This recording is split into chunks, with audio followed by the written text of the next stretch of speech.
Cease fire की खिलाफ वर्जी करते हुए फायरिंग की गई है, हमला किया गया है और यह हमला एन उस मौके पर किया गया है जब हाई लेवल डेलीगेशन पाकिस्तान का और अफगानिस्तान का इस्तांबुल में मुज़ाकरात के अगले दौर के लिए पहुंचा और मुज़ाकरात का दौर शुरू हुआ। यहां तक कि पाकिस्तान की तरफ से पाकिस्तान के DGISI national security adviser lieutenant general Asim Malik जो है वो डेलीगेशन को लीड कर रहे हैं। तो यहीं से आप अंदाजा कर लें पाकिस्तान की सीरियसनेस कि पाकिस्तान इस मामले को अफाम तफहीम से हल करना चाहता है, लेकिन उसी लम्हे बॉर्डर पर शदीद झड़पें होती हैं। पाकिस्तानी फोर्सेस जो है उनके ऊपर फायरिंग की जाती है, पाकिस्तान की चेक पोस्टों को निशाना बनाया जाता है। लेकिन उसके बाद फिर जब पाकिस्तान ने जवाब दिया है तो ना सिर्फ अफगान चौकियां जो हैं वो तबाह हुई हैं, बल्कि फिर अफगानिस्तान की साइड जो है उसे एक मरतबा फिर ये वाज़े मैसेज दे दिया गया है कि पाकिस्तान चंद सेकंड्स लगाएगा। It is a matter of few minutes और सेकंड्स फॉर पाकिस्तान कि पाकिस्तान इनका गुरूर खाक में मिला दे। मैं सारी डिटेल्स आपके सामने रखता हूं। अगर अभी तक आपने इस वीडियो को लाइक नहीं किया तो लाइक जरूर कर दें, कमेंट सेक्शन में पाकिस्तान जिंदाबाद का नारा जरूर लिखें और जिन लोगों ने चैनल को सब्सक्राइब नहीं किया उनसे मेरी ये दरखास्त है कि चैनल को भी लाजमी सब्सक्राइब कर लें। नाज़रीन इकराम, इस वक्त अगर हम ऑन ग्राउंड सूरत हाल जो मुल्क की बन चुकी है उसे देखें और दोनों इतराफ में चाहे फिर भारत का बॉर्डर हो या अफगानिस्तान का, दोनों साइड से जो खतरात है वो पाकिस्तान के सामने है। और ये चीज भी अब एस्टैब्लिश हो चुकी है कि तालिबानी रिजीम ने यह महाज खोला ही भारत की ईमा पर ताकि पाकिस्तान को यहां पर एंगेज किया जा सके। इवन जो इस्तांबुल में टॉक्स थी वो ऑलमोस्ट फेल हो गई थी क्योंकि ये कहीं और से डायरेक्शंस ले रहे थे और फिर जो प्रेशर था तुर्की का, फिर जो प्रेशर था कतर का, उसकी वजह से ये मुज़ाकरात के मामले के ऊपर रैशनल बात करने पर मजबूर हुए, जिसके बाद कहा गया कि सीज फायर जो है वो इन प्लेस है। लेकिन अब आप ये देखें कि एन उसी मौके पर जब पाकिस्तान के DGISI इस्तांबुल मुज़ाकरात के लिए पहुंचते हैं, एन उसी लम्हे ये यहां पर बॉर्डर पे झड़पें, and mark my words, I repeat, ये जो झड़पें हो रही हैं इनके हवाले से तशवीशनाक पहलू ये है कि ये TTP और पाक फौज के दरमियान झड़पें नहीं है, ये तालिबानी रिजीम के फौजियों ने सीज फायर की वायलेशन की है। सबसे पहले नाज़रीन इकराम मैं आपको मकाम बता देता हूं। चमन का जो बॉर्डर है, स्पिन बोल्दक,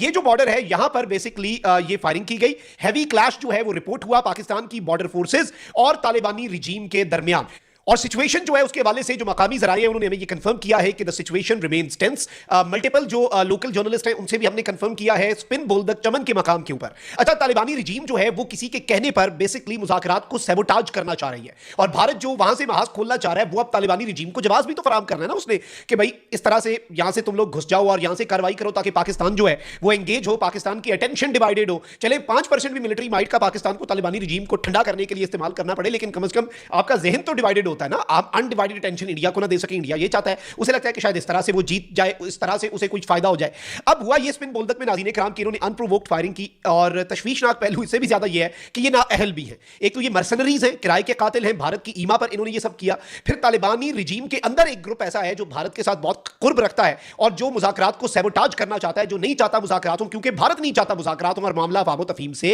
हल हो जाए। इस चीज को भी आपने ज़हन में रखना है, इस चीज को आपने अपने बैकएंड पे संभाल के रखना है इस बात को। अच्छा, अब इस सारी सूरत हाल के अंदर मैं आपको यह बता दूं नाज़रीन इकराम की जो सबसे अहम तरीन पहलू है वो यह है कि जब इस तालिबानी रिजीम के फौजियों ने स्पिन बोल्दक के ऊपर फायरिंग की, जब बॉर्डर बंद है लेकिन एक काम के लिए बॉर्डर खुले और वो ये है कि जो अफगानिस्तान के गैर कानूनी बाशिंदे पाकिस्तान में है उनकी रोजाना की बुनियाद पर बेदखली जो है वो पाकिस्तान से as per law, as per international norms हो रही है। अच्छा, अब ये जो बेदखली का अमल है ये अभी तक जारी है। अच्छा, इन्होंने जब फायरिंग की तो इनके अपने शहरी भी जख्मी हो गए, अफगान शहरी who were being deported back to Afghanistan because they were illegal in Pakistan, वो पाकिस्तान के अंदर इल्लीगल थे। अच्छा, खुरासान डायरी ने इसके हवाले से कंफर्म किया कि पाकिस्तान और अफगानिस्तान की बॉर्डर सिक्योरिटी फोर्सेस के दरमियान हैवी फायरिंग हुई चमन वैश बॉर्डर के ऊपर, बलूचिस्तान और कंधार बेसिकली उसके दरमियान जो बॉर्डर्स है, there have been no casualties but the firing has caused wide spread panic in the area. कोई हलाकत जो है वो नहीं हुई लेकिन इस फायरिंग की वजह से पूरे एरिया के अंदर खौफ व हिरास है। The firing has stopped at the moment the report is being filed, यानी जिस वक्त ये रिपोर्ट की जा रही है फायरिंग रुकी तो है, लेकिन कि ये हॉल्ट जो फायरिंग का है क्या ये टेम्परेरी है और क्या आज रात कुछ बहुत बड़ा होने जा रहा है, इस हवाले से कुछ भी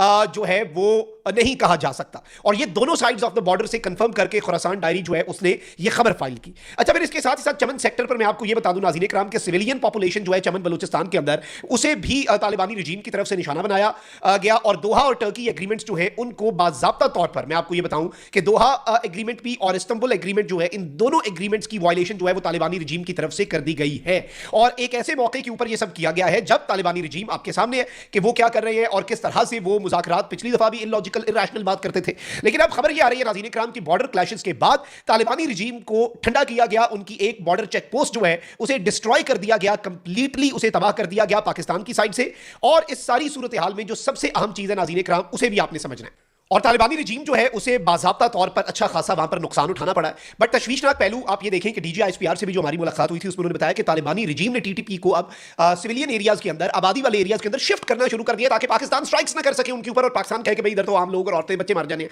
और अगर पाकिस्तान स्ट्राइक करे तो ये